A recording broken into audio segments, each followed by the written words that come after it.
I welcome all my dear subscribers and listeners to this discussion. I am your Kotrayya Hiremath, now coming to speak to you through this channel for the first time. I will talk about the concept of Iṣṭaliṅga for a meaningful life. The concept of Iṣṭaliṅga for a meaningful life. You may wonder why I have started the discussion under the heading Concept of Iṣṭaliṅga instead of Iṣṭaliṅga Worship, Method of Iṣṭaliṅga Worship, or Iṣṭaliṅga Pooja Vrat. Yes, I am starting a discussion under the title Concept of Iṣṭaliṅga. Let me tell you why. But before that, the questions why should Iṣṭaliṅga worship be done and what is the benefit of it are very important. If we know why Iṣṭaliṅga worship should be done, we will understand the significance of Iṣṭaliṅga worship.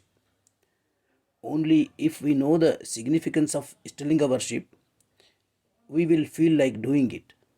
Otherwise, we will not feel like doing Iṣṭaliṅga worship. When we start the discussion in this background, our first question is, what is Iṣṭaliṅga? Regarding this question, we can conclude by saying Iṣṭaliṅga is a means of fulfilling all the wishes of the worshipper. We can conclude by saying Iṣṭaliṅga is a means of fulfilling all the wishes of the worshipper. If we say only this, we will leave out many other aspects. We tend to neglect other aspects of how the Iṣṭaliṅga fulfills all our desires, how it is possible, what are the requirements for it to be possible. Whenever we think of Iṣṭaliṅga, we usually remember only two aspects: Iṣṭaliṅga worship and its worship method. But we do not think about what requirements must be fulfilled for the process of Iṣṭaliṅga worship to be fruitful. Besides this, we do not think about the relationship between Iṣṭaliṅga worship and Veerashaiva philosophy.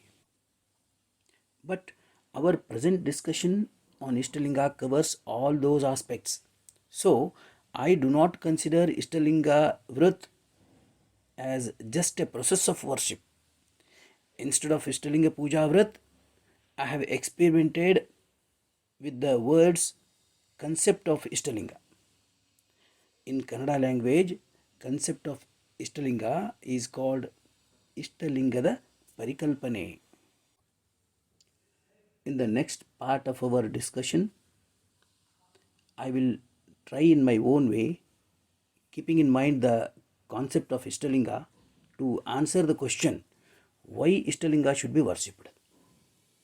At this point, my answer to this question may seem incomplete, but at the end of this discussion, my present answer will become more clear when we examine the classical definition of Iṣṭaliṅga. Now, I will indirectly explain the concept of Iṣṭaliṅga by answering the question why Iṣṭaliṅga should be worshipped. Knowing all the aspects of who am I, what is my true nature, who is Lord Shiva, what is the true nature of Lord Shiva, one can lead a meaningful life by diligently observing the Iṣṭaliṅga Pooja Vrat, performing worldly duties, and also achieving Shiva Yoga. All this is made possible by the wonderful concept of Iṣṭaliṅga. So, everyone should worship Iṣṭaliṅga. So, everyone should worship Iṣṭaliṅga. Iṣṭaliṅga should be worshipped for these reasons, and it should be worshipped in this way. It means that if Iṣṭaliṅga is worshipped in this way, our life will be meaningful and peaceful. This description indicates the scope of the concept of Iṣṭaliṅga. Worshipping an Ishtalinga does not mean merely doing the process of worship. Worshipping the Ishtalinga means observing the worship of the Ishtalinga as a Vrat, worshipping the Ishtalinga with devotion, performing our worldly duties sincerely, and attaining Shiva Yoga with it. This is the concept of Ishtalinga. This is the concept of Ishtalinga. I advocate the point that the worshipper of Ishtalinga should also achieve Shiva Yoga along with Ishtalinga Pooja. According to the concept of Ishtalinga, the worshipper of Ishtalinga should have the intention of achieving Shiva Yoga along with Ishtalinga worship and should engage himself in the achievement of that intention. This is my opinion. Some may not agree with this. Some may not agree with this. What is the relationship between the process of Ishtalinga Puja and the path of Shiva Yoga achievement? They may ask. They may say that the process of Ishtalinga Puja and the path of Shiva Yoga achievement are different from each other. What we need to note here is that the Veershaiva doctrine advocates and preaches a very systematic and ritualistic way of life. In this way of life, there is scope for achievement of all Chaturveda Purusharthas, namely Dharma, Artha, Kama and Moksha. Grihasthas or householders can try to achieve the Purusharthas of Dharma, Artha and Kama. Those who take Sannyasa Diksha can attain Dharma and Moksha. Another special advantage here is that householders engaged in the pursuit of the Purusharthas of Dharma, Artha and Kama are also eligible for attaining Moksha. Ishtalinga worship has a very important place in Veershaivism. Ishtalinga is one of the Veershaiva Ashtavarnas. The Ishtalinga is openly worshipped in the left hand and worn on the body. In addition to openly worshipping the Ishtalinga, identifying the Antarlinga in the control center of the nervous system in the body, it is worshipped as Bhavalinga and Pranalinga. Worship of Bhavalinga and Pranalinga is also a part of Ishtalinga Pooja process. Further, this Ishtalinga Pooja aims at self-realization, God realization and attainment of Linganga Samarasya. Not only that, the process of Ishtalinga Pooja implements the Veerashaiva theory of Shivadvaita or Shakti Visishtadvaita in the real life of the worshipper. This is possible only through Ishtalinga Pooja. Only the process of Ishtalinga Pooja can do the work of applying the theory to the real life. So, we should not consider Ishtalinga as just a part of Ashtavarnas. The Ishtalinga, which is one of the Ashtavarnas, is very important.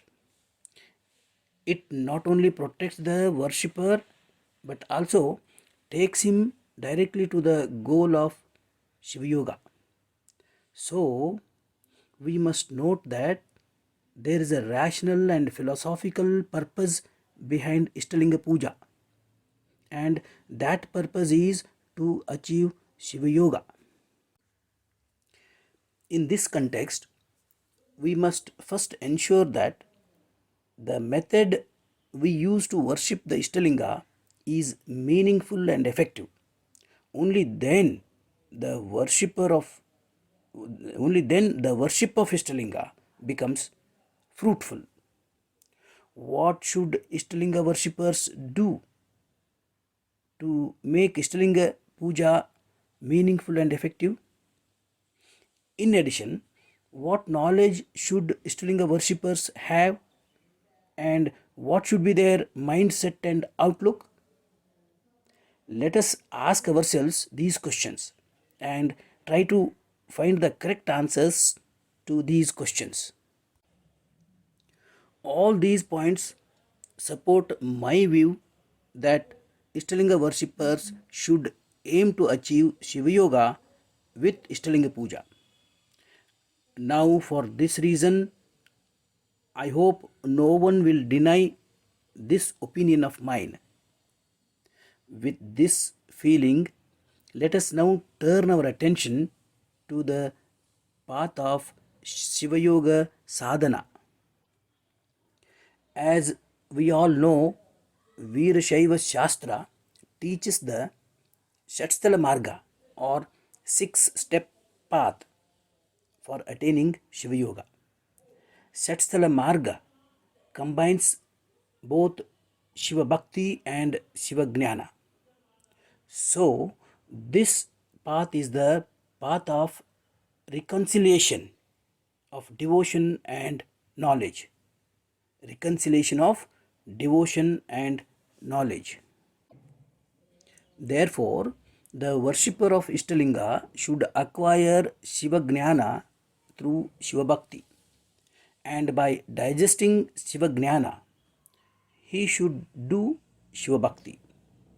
A worshipper of Ishtalinga should study and recite Siddhanta Shikamani Granth and worship Ishtalinga daily without fail. By doing this, the acquisition of knowledge becomes easy, and gradually the devotion also increases. The sadhana marg of Shiva Bhakti and Shiva Yoga consists of 6 stages. They are Bhaktasthala, Maheshasthala, Prasadisthala, Pranalingisthala, Sharanasthala, and Aikyasthala. These 6 stages are called Shatsthalas. These 6 sthalas are divided twice in Siddhanta Shikamani Granth. In the first part, all the 6 sthalas are divided into 44 Angasthalas, and in the second part, all 6 sthalas are again divided into 57 Lingasthalas. In this way, the 6 main sthalas are divided into 101 Upasthalas. And the rules to be followed by the practitioners of Shiva Yoga in the respective Upasthalas are stated separately and in detail. No one should think that knowing the rules of Shatsthalas, putting them into practice in real life, and thereby attaining Shiva Yoga is a difficult task. It is not a difficult task because Veerashaiva Shastra helps Ishtalinga worshippers step by step in the path of sadhana by providing all kinds of facilities. Siddhanta Shikamani Granth explains the Shatsthala rules by dividing them into 101 Upasthalas for easy understanding. Veerashaiva Shastra has given Ashtavarnas for the help of Ishtalinga worshippers, and also a code of conduct called Panchacharas for correcting the conduct of sadhakas in social life. As we have already observed, those who worship the Ishtalinga should study and recite Siddhanta Shikamani Granth. Worship the Ishtalinga daily without fail and follow the Panchacharas. Also, as a citizen of a country, an Ishtalinga worshipper must respect and obey the constitution and other laws of the country. It is enough for the Iṣṭaliṅga worshipper to do this, and everything else will take care of itself. Everything else will take care of itself. If an Iṣṭaliṅga worshipper follows this way of life, he becomes a good citizen. Not only that, he can become a good religious person or reach any high position in the society if he wants. If a devotee of Iṣṭaliṅga engages in social work with a spirit of service, his path of achievement becomes even easier. Dear subscribers, let us continue our discussion on the concept of Iṣṭaliṅga in the next video. Till then, keep watching this video again and again to understand the topic better. Thank you.